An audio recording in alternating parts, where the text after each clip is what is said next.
ప్రియమైన వారలారా, ఎలా ఉన్నారు? సంతోషంగా ఉన్నారా? ప్రభువునందు ఎల్లప్పుడూ ఆనందముగా ఉండుడి, మనసానందంతో ఉండుడి, ధైర్యముగా ఉండుడి. యేసు తోడుగా ఉన్నారు. అన్ని పరిస్థితులు మారును. ఇప్పుడే దేవుడు వాటిని మార్చును. ఎందుకు చెబుతున్నానో తెలుసా? దేవుడొక వాక్కునిచ్చారు. ఏమిటో తెలుసా? యెషయా 52వ అధ్యాయము 12వ వచనము. యెహోవా మీ ముందర నడుచును, ఇశ్రాయేలీయుల దేవుడు మీ సైన్యపు వెనుకటి భాగమున కావలి కాయును. యెహోవా మీ ముందర నడుచును, వెనక కూడా మిమ్మును కాపాడువారుగా ఉంటారు. ముందు ఆటంకములను తొలగించి మార్గమును సరళము చేయువారుగా వెళ్ళెదరు. వెనక ఏ ఆపద మిమ్మును నాశనము చేయకుండా కాపాడువారుగా ఉండెదరు అని దేవుడు వాక్కునిచ్చుచున్నారు. నేనిప్పుడు ఏ స్థలంలో నుండి మాట్లాడుతున్నానో తెలుసా? యెరికో పట్టణంలో నుండి మాట్లాడుతున్నాను. ఈ యెరికో పట్టణము చాలా పురాతనమైన ఒక పట్టణము. ఈ పట్టణము ఇప్పట్లో గొప్ప బ్రహ్మాండమైనదిగా ఉన్నది.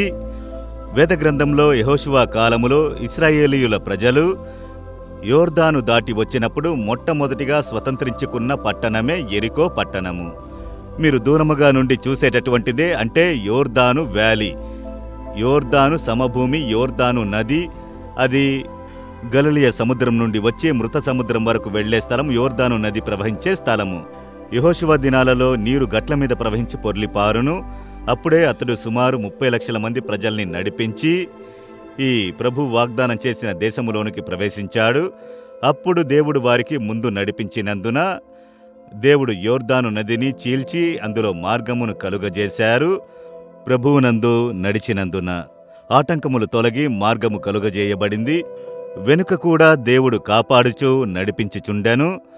ఇప్పుడు నేను నిలబడి మాట్లాడేది యెరికో ప్రహరీ ఉన్న స్థలము, పాత యెరికో ఉన్న స్థలము.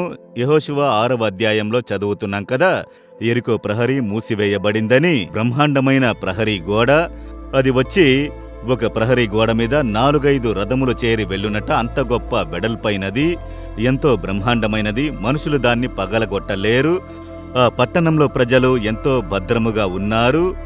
ఈ పట్టణమును దేవుడు మీకిచ్చేదనని చెబుతున్నారు. అయితే లోనికి ప్రవేశించుటకు మార్గం లేదు. ఇప్పుడు దేవుడు యెహోషువకు ఒక ఆలోచన ఇచ్చి, పట్టణము చుట్టూ తిరిగి రండి, 7 రోజులు తిరగండి, 7వ రోజు 7 మార్లు తిరిగి 7వసారి ఆర్భటించుడి, మార్గము కలుగును. ఆయన ముందు వెళ్లి మార్గము కలుగజేయు దేవుడు. ఆయన ప్రకృతికి వ్యతిరేకంగా కార్యము జరిపించును. దానిని ఈ మనిషి జ్ఞానము వలన దానిని తెలుసుకొనలేరు. చుట్టూ తిరిగి వస్తే ఎలా మార్గం కలుగుతుంది? ఆర్భటించి కేకలు పెడితే మార్గం ఎలా కలుగుతుంది? చెప్పినది చేయుము అంతే. వారు చేశారు, ఆర్భటించారు.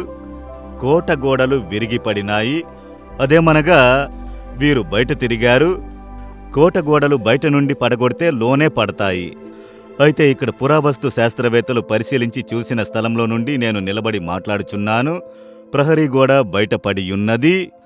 అంటే లోపల నుండి ఎవరో పడత్రోశారు. ఎవరు త్రోసివేశారు? ప్రభువు. మార్గము సరళము చేయు దేవుడు. మీ జీవితంలో కూడా ప్రకృతికి వ్యతిరేకమైన అద్భుతము ఈ దినం జరుగును.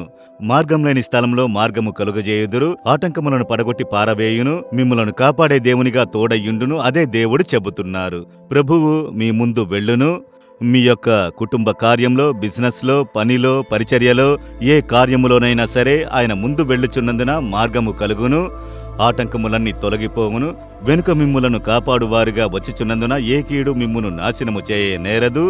విశ్వాసముతో కూడా, దేవా, నాకు ముందు మీరు వెళుచున్నారు, నా వెనక మీరు నన్ను కాపాడుచున్నారు, మీకు స్తోత్రములని చెప్పండి. మీరు ధైర్యంతో ప్రయాణం చెయ్యవచ్చు. చెప్పండి, దేవా, ఈరోజు నాకు ముందు మీరు నడుచుచున్నారు, ఆటంకములన్నీ తొలగించి మార్గం కలుగజేయుచున్నారు. కృతజ్ఞతలు. నా వెనక మీరు నన్ను కాపాడుచు వచ్చి నన్ను కాపాడుచున్నారు. దాని కొరకు స్తోత్రములు. యేసు నామములో ఆమెన్, ఆమెన్.